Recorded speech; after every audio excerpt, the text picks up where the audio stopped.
Welcome to the deep dive. All right, today we're pulling back the curtain on a really unexpected story. It's about China's ancient yet also rapidly evolving place in the global wine world. Yeah, it's fascinating. You know, when you think of wine, it's usually France, Italy, maybe California that comes to mind first. Right. The usual suspects. Exactly. But what if I told you that China, a nation we often link with these millennia-old traditions, isn't just a major player in wine now, but actually has this surprisingly rich wine history. I mean, going back way further than you'd probably guess. That's absolutely right. And our mission for this deep dive, really, is to explore how China is not just sort of participating, but actively carving out a significant space. And often it's quite an unexpected space in the global viticultural landscape. It's full of these interesting paradoxes. You've got ancient roots meeting modern ambition, these vast deserts somehow yielding fine wines, and there's this profound cultural shift happening right now within the country itself. And yeah, we've really dug into a whole collection of articles, research, expert insights, basically trying to distill the most important nuggets of knowledge for you. Think of it as a shortcut to understanding a really complex and a pretty exciting transformation. Definitely. So let's begin right at the start of this incredible journey. Now, when we first think about China and wine, it's easy to assume it's a new thing, right? Like a recent development. Yeah, that's the common perception. But the actual historical depth of Chinese viticulture is, well, it's genuinely astonishing. Our sources trace it back millennia. I mean, can you believe one popular legend actually puts the discovery of wine with Emperor Yu over 4,000 years ago? It's amazing. But it gets even wilder when you look at the archaeology from Jiahu in central China. They've found these ceramic jar remnants, traces of grape wine dating back a staggering 7,000 years. 7,000. Yeah. That's before Chinese writing even existed. It really puts things in perspective, doesn't it? Yeah. And what's truly fascinating here is how wine's journey through Chinese history wasn't linear. It's been this constant cycle, you could say, of ascension and decline. Right. So during the Han Dynasty, that's roughly 206 BCE to 220 CE, viticulture wasn't just there, it really blossomed. We saw new cultivation techniques coming in, a diversification of wine types, and it gained widespread popularity across all social classes, too. Okay. But then came the downturns, periods of political instability, intense wars. These often led to vineyards being destroyed, trade and production totally disrupted. Ah, okay. There were brief but still notable comebacks during the Tang and Song dynasties. They developed new vinification techniques, leading to better quality wine. But then, much later, the Qing dynasty saw another decline, and that was largely influenced by the growing cultural dominance of Baiji. Ah, the grain spirit. Exactly. China's traditional, very potent grain spirit. It just took over culturally for a long time. So yeah, a long, winding road, lots of ups and downs. But then our sources really highlight what they call a dramatic modern revitalization, almost a renaissance for Chinese wine. From your perspective, looking at that late 20th century period, the economic opening, what were the absolute key changes and how quickly did we see them impact wine production?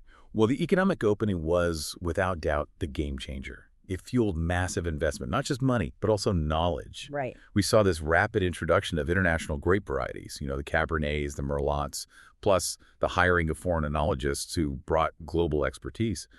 And there was just this huge leap in technology. So it wasn't slow and steady. No, not at all. Yeah. This wasn't a gradual evolution. It felt more like a rapid, very intentional push to elevate wine production and specifically quality.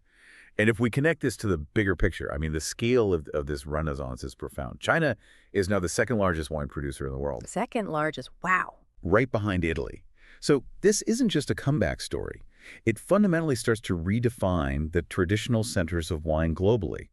It signals really a new era where quality and quantity can emerge from, well, unexpected corners of the globe. Okay, understanding that incredible history and that rapid ascent makes it even more fascinating to look at how China's geography plays into it, the sheer diversity. It really is like a patchwork quilt of wine regions, isn't it? It absolutely is. Yeah. China's massive size means it covers this huge range of climates and terroirs, and each one demands unique adaptations from the people growing the grapes. So give us some examples. Okay, take the north.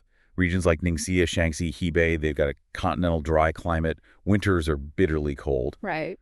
And what's truly remarkable is the vine protection needed there.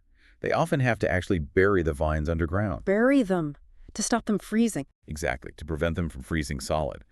But then They have these hot, intense summers, which turn out to be ideal for bold red grapes. Think Cabernet Sauvignon, Merlot, and also Marselan, which is really well there.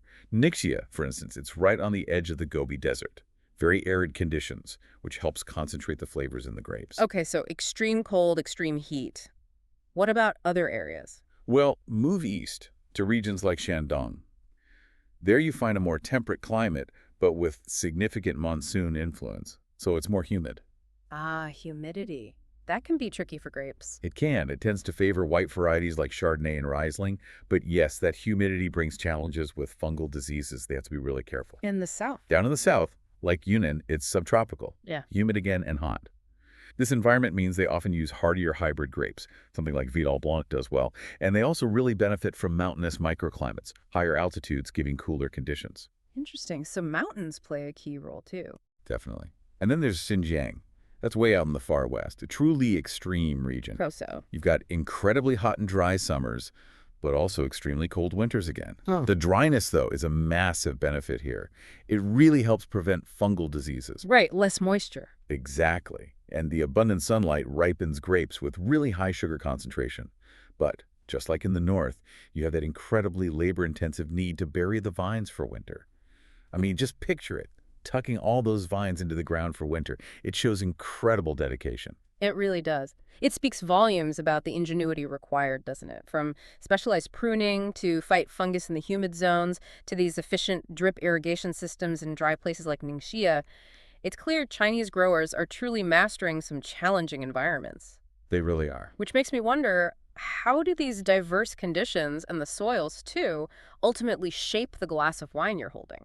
Ah, that's an excellent question. And that's where the terroir really speaks, The variety of soils across these regions, you've got sandy, stony, clay, alluvial. They each contribute something different. For example? Well, mountain soils, they tend to be poorer in nutrients, which is actually good for many red grapes. It stresses the vine a bit, leading to wines with good acidity and structure. Okay. Whereas the richer alluvial soils you might find in the plains, they can favor white grapes, helping produce wines with maybe more body and complex aromas. So, yeah, that glass of Chinese wine, it's a complex interplay of the geography, the climate, and the sheer ingenuity of the people growing the grapes. So, given these unique terroirs and all the investment we talked about, it begs the question, which grape varieties are really thriving in China, both the familiar global stars and maybe some unique local discoveries? Okay, well, without a doubt, the queen grape, as some call it Cabernet Sauvignon, has found a really prosperous new home. It is the most widely planted grape in China. Right, the big one. Absolutely. Yeah. It truly thrives in regions like Ningxia, Shaanxi, Hebei. It produces these robust reds, firm tannins, good balanced acidity, complex notes of dark fruits, blackcurrant, plum, often with hints of pepper, maybe cedar. And they age well. Generally, yes. Excellent aging potential. They can evolve really gracefully over time. And you have to say, government support and modern technology have really helped cement its place as a staple. And it's not just Cab Sauv getting all the attention, right? What else is doing well? No, definitely not. Merlot is another international variety doing very well. It's known for its smoothness, right? And it contributes these nice notes of ripe red fruit, sometimes chocolate, to Chinese reds. Chardonnay also adapts impressively. You find it across various terroirs, and it yields different styles, sometimes fresh and citrusy, other times richer, more buttery, especially in colder regions like Xinjiang. And one that's really interesting is Marselan. It's a relatively recent hybrid Cabernet Sauvignon crossed with Grenache. And it seems to have found an ideal home in China. It consistently produces these structured, full-bodied wines. It's becoming a bit as a signature. Marselan, right. Heard good things. But what about local grapes? Are they focusing on those too? Yes, and that's crucial to truly establish a distinct Chinese wine identity. The focus on uvas nativas, the native grapes, is really important. These are the grapes that tell a uniquely Chinese story. Like what? Well, take Longyan. It's a native red grape from Hebei. It produces wines with ripe red fruit aromas, sometimes exotic spice notes. Or Beichun, a white grape from Shandong, which gives these delicate floral and vibrant citrus notes, really refreshing acidity. Interesting. Investing in these native grapes, valuing them, it's vital if China wants to truly differentiate its wines on the world stage. To showcase something uniquely their own. It's about building a distinctive vinous character, not just copying others. That focus on native varieties definitely feels like a sign of the industry maturing. So who are the key players driving this? Let's talk about the iconic producers. From the historic ones who paved the way to the newer, cutting-edge wineries getting international buzz. Certainly. Well, you absolutely have to mention Chanyu Pioneer Wine, founded way back in 1892. Wow, 1892. Yeah, China's oldest winery, a true pioneer. They actually brought European equipment, techniques, even French grape varieties to China right at the start. They produce a huge range, including their well-known Reserve Noble Dragon Red, and also their acclaimed Golden Valley Ice Wine made from Vidal grapes. Okay, a real historical pillar. Who else? Then there's Great Wall Wine, founded much later, 1983. This is the largest producer by volume. Their focus is more on the mass market, making wine accessible, affordable to a broad internal audience. Good value for money is sort of their angle. Right, the volume player. Exactly. Now, for a strong focus on quality, Grace Vineyard really stands out. Established in '97, located in Shaanxi. Their vineyards are at altitude, which helps, and they're known for quality-driven, often Bordeaux-style wines. Their Chairman's Reserve, aged in French oak, is a really prime example of their dedication to excellence. Grace Vineyard, okay. Heard of them. Any newer ones making waves? Absolutely. A more recent and highly successful story is Silver Heights, founded in 2007 up in Ningxia. It's run by Emma Ga. She actually trained in Bordeaux. Ah, okay. And this high-altitude winery has gained significant international recognition, especially for its concentrated, mineral-driven Cabernet Sauvignon wines like their top one, the Summit. It's a really inspiring example of a modern, quality-focused, almost boutique winery making a global impact. It's clear these producers, both old and new, are making exceptional strides. And, reading through the sources, one of the most striking things was the shift in Chinese consumption habits. It seems Beji's long-standing dominance is, well, maybe not over, but it's yielding ground to wine. Yeah, it's a fascinating societal change. What's really driving this cultura do vinho, this new wine culture in China? Well, the rising middle class is definitely a key driver. There's simply a growing desire for more sophisticated and often perceived as healthier beverage options. Wine is seen as more modern, perhaps more international, however. What's truly insightful here is how the industry itself is candidly recognizing a potential roadblock, a crucial bottleneck, as they put it, to future growth. Oh, what's that? Song Shuyu, who's the chairman of the China Alcoholic Drinks Association, CATO, he's pointed out that wine consumption has actually plateaued recently. Production has declined for about 10 years, and imports are roughly halved since 2018. Wow, that's significant. Why? Well, his analysis is interesting. He blames an overemphasis on technicalities and even snobbery in how wine is presented and appreciated. Snobbery? Like what? Things like, excessive preaching about precise food and wine pairings or overly ceremonial settings for drinking wine. He thinks it's deterring younger, more casual drinkers who just want to enjoy a glass without all the fuss. Huh. That makes sense. Yeah, he advocates for a more everyday, casual wine drinking culture to really expand the market long term. Let wine be part of daily life, not just a special occasion thing. That's a very pragmatic, almost self-critical view from within the industry itself. Sounds like they realize making wine accessible and, well, fun is key. Exactly. And on a brighter note, the growing enoturismo trend wine tourism is helping bridge that gap. Visiting wineries. Yeah, it allows visitors to explore vineyards, sample wines, immerse themselves in the local culture and cuisine, often in a much less formal setting. It's a fantastic way to democratize wine appreciation, make it less intimidating. Right, okay. So beyond making the wine and getting people to drink it, entering the Chinese market, it sounds like it's not just about quality. It's about navigating a really complex regulatory landscape. Our sources highlight some pretty strict rules. Oh, indeed. China's wine label and import requirements are quite comprehensive. They reflect a strong emphasis on consumer protection and transparency. So what's involved? For imported wines, mandatory Chinese labeling is essential.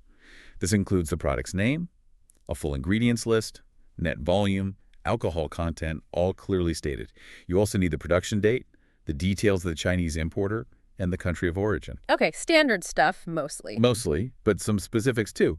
Wines with 10% alcohol or less even need a minimum durability date. And crucially, there are mandatory warning statements. Things like excessive drinking is harmful to health or pregnant women and children shall not drink. Right. And the level of detail required, even down to specifying certain font sizes for specific pieces of information, It's quite remarkable, very precise. That attention to detail certainly suggests a rigorous approach. And Right. beyond the label itself, what about certificates? Is there like a master document for imports? Yes, for imports, there's often the Consolidated Wine Export Certificate. This is a special certificate, often approved by the Chinese government, that basically bundles several essential documents together. Like, Your certificate of origin, certificate of health or sanitation, and certificate of authenticity or free sale. It simplifies the process by having a single, comprehensive document instead of many separate ones. got it. Makes sense. And then, beyond labeling and import docs, there are the mandatory GB standards. Yeah. These are China's national standards that cover pretty much everything. Okay. GB 15037-2006 is the big one for wines. It defines classifications by color, sugar content, CO2 levels, and it sets very precise physical and chemical requirements. Limits on volatile acidity, methanol, things like that. Right. Quality control. Yes, but here's the really interesting part, I think. This standard explicitly prohibits the addition of synthetic color, synthetic sweetener, artificial essence, and thickeners. Explicitly prohibit. Yes, and this isn't just a quality measure. You could argue it's a strategic move. It aims to build immediate trust globally, positioning Chinese wines as inherently pure and authentic, almost leapfrogging potential skepticism by setting a very high bar from the start. Huh. That level of control certainly suggests a long-term strategy for building credibility. And I understand foreign exporters also have to register with GACC, the customs authority. Yes, that's right. Foreign exporters need to register under Decrees 248 and 249 with the General Administration of Customs of China. And are there any changes coming? Is it getting any easier? Well, we are anticipating some ongoing regulatory changes, probably by late 2025 or early 2026. The talk is that the aim is to simplify some procedures, potentially reducing the number of product categories that require official recommendation from exporting countries, which could streamline market access a bit. Okay, something to watch then. So after this deep dive, we've covered the history, the unique terroirs, the ambitious producers, the evolving culture, the regulations. What does it all mean for the future? Let's look ahead to au futuro de vino Chinese. Well, the challenges are still there, definitely. Yeah. Overcoming that lingering perception in some markets anyway, of lower quality compared to established regions, and navigating just fierce global competition. Right. Consistency and quality So- across all price points is absolutely key to changing perceptions for good. But the opportunities seem immense, don't they? You've got this vast and still growing internal market, particularly that huge middle-class population that's increasingly embracing wine. Absolutely. Huge potential there. Plus, as we've discussed, continued significant investments in technology and research, in bringing in international expertise, that all points towards continuous improvement. It does. And let's not forget the sheer diversity of China's terroirs. That allows for such a wide range of wine styles, potentially, from bold reds to delicate whites, even those ice wines we mentioned. And tying into those opportunities is a growing focus on sustainability and innovation. Sustainability innovation, as the source put it. How so? We're seeing more adoption of sustainable agricultural practices, things like organic farming, improving water efficiency, which is obviously crucial in those arid regions. There's also increasing use of renewable energy in wineries and advancements in biotechnology, looking at developing more disease-resistant grape varieties suited to local conditions. And technology's role. Technology is crucial in modernizing production. We're talking precision viticulture, using drones, sensors for real-time vineyard monitoring, getting really specific about managing the vines, and even things like blockchain for traceability. Blockchain for wine. Yeah, to enhance transparency and trust. So you can potentially track a bottle right back to the vineyard block it came from. This isn't just about making wine. It's about building a modern, responsible, and very tech-savvy industry. It really paints a very optimistic long-term picture, doesn't it? Suggesting that Chinese wine quality will almost certainly keep improving, the styles will diversify further, and international recognition is bound to grow. The way they seem to be integrating grape growing, winemaking, tourism, cultural promotion, it positions it as more than just agriculture. It's an ecological and vital industry for the nation. Yeah. So wow, we've taken quite an incredible journey through China's wine world, from those ancient myths of discovery right up to its current status as really a formidable global contender. It's a story of resilience, massive innovation, and a nation embracing a beverage once thought foreign and truly making it their own. It really is. And maybe a final thought to leave you with. As China continues this blend, this fascinating mix of millennia-old traditions with cutting-edge innovation, and this clear push now for quality, what new, unique expressions of wine might emerge, things we can't even imagine today, that truly reflect the soul of this ancient yet rapidly transforming nation. It definitely makes you want to try one, doesn't it? Our advice: maybe seek out a Ningxia Cabernet Sauvignon to start. Taste this unfolding story for yourself.